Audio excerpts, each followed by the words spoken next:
नमस्कार, स्वागत है आप और आप देख रहे हैं अपना YouTube चैनल रीमेक एडुपाथ। 14 लाख छात्रों की उपस्थिति डाटा 15 जनवरी तक सुधारे। जी हाँ, ये डाटा जो 14 लाख अभी दिख रहा है ये 18 लाख के करीब, यानी यूं कहे कि 19 लाख था। 18 लाख के करीब नहीं, 19 के करीब था, जिसमें से लगभग 4.5 लाख डाटा सुधार दिया गया है। 31 दिसंबर 2025 तक उसके लिए आपको डेडलाइन था।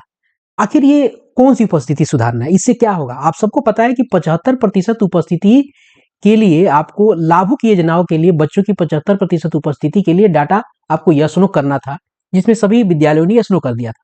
अब उसमें कुछ दिक्कत आ रही है। कुछ बच्चों के, यानी यूं कहें कि 18 लाख से ऊपर 19 लाख तक के बच्चों के डाटा जो है वो बैक हो गए हैं, रिवर्ट हो गए हैं, जिसमें से लगभग 4.5 लाख सुधार दिया गया है और 14 लाख अभी भी विद्यालयों के द्वारा सुधारा जाना बाकी है, जिसके लिए डेडलाइन आपको 15 जनवरी आपको दे दी गई है, इसे बढ़ा दिया गया है। तो ये 75% का जो डाटा करेक्शन के लिए आया है, उसका करेक्शन आखिर कैसे करें, इसी से निमित्त आज के अखबारों में प्रमुखता से यह अखबार में खबर भी लगी है। मैं इसके लिए पत्र भी दिखाऊंगा और इस वीडियो के माध्यम से हम आपको बताएंगे कि ये डाटा आखिर सुधारा कैसे जाएगा, कौन सा तरीका है, ई शिक्षा कोष पर वो कौन सी व्यवस्था है। अगर आपने नहीं सुधारा तो आपके ये बच्चे अपने लाभुक योजनाओं से जो उनको लाभ मिलते हैं, चाहे वो पोशाक हो, चाहे उनकी छात्रवृत्ति योजना हो, साइकिल योजना हो, और भी जो भी लाभुक योजनाओं से संबंधित चीजें हैं वो उससे वंचित हो जाएंगे।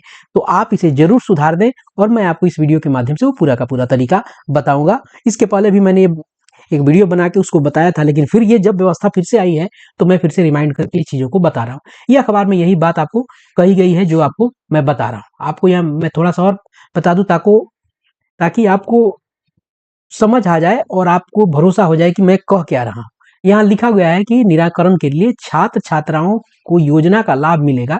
दरअसल वित्तीय वर्ष 2025-26 के तहत लाभुक आधारित योजनाओं का लाभ देने के लिए 75% उपस्थिति वाले 18,98,373 छात्र, लगभग 19 लाख छात्र छात्राओं का त्रुटिपूर्ण डाटा को 31 दिसंबर तक सुधारना था। जो मैंने बात कही वही यहाँ है।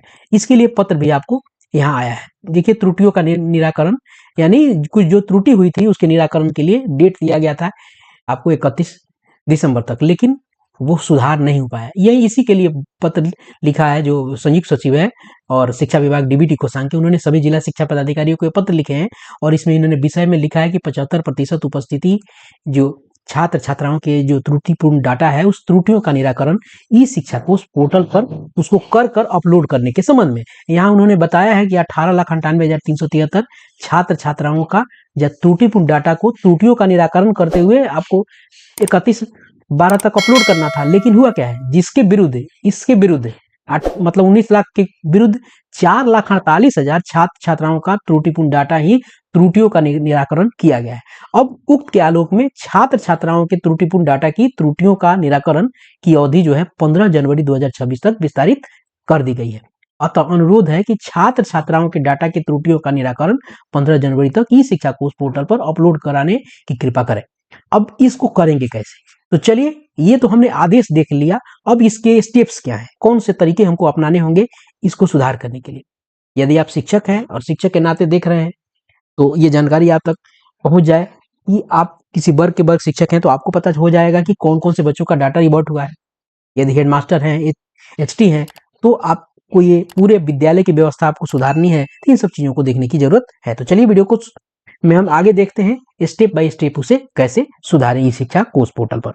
हमको क्या करना होगा, हमको जाना होगा ई शिक्षा कोष के आपको वेबसाइट पे, उसके पोर्टल पे जाना होगा। ध्यान रखिए, ई शिक्षा कोष ऐप से नहीं खुलेगा, ये गूगल से जाना पड़ेगा। हम चले जाएंगे ई शिक्षा वेबसाइट पर और वहां जब जाएंगे लॉगिन पेज पे तो टीचर, स्कूल, ऑफिशियल इत्यादि दिखेगा। तो हम यहाँ लॉगिन करेंगे स्कूल से। स्कूल यहाँ चेक करेंगे, वहां इसका यूजर आईडी डालेंगे, जो कुंजी है वो डालेंगे, कैप्चा डालेंगे, जो मैथमेटिकल प्रॉब्लम है सॉल्व करेंगे और यहाँ से हम साइन इन हो जाएंगे। जैसे साइन इन होंगे हम आ जाएंगे अपने डैशबोर्ड पे। विद्यालय का डैशबोर्ड आपके सामने है। यहाँ बहुत सारे आइकन्स आपको दिख रहे हैं, जिसमें से आपको आइकन चुनना है सबसे पहला वाला और उसका नाम है स्टूडेंट एनरोलमेंट। स्टूडेंट एनरोलमेंट पे आप क्लिक कीजिएगा। जैसे आप स्टूडेंट एनरोलमेंट पे क्लिक कीजिएगा, देखिएगा आपके लेफ्ट साइड कुछ चीजें खुल के आ रही है। पूरा का पूरा एक मेनू और पूरा एक लिस्ट खुल के आ रहा है।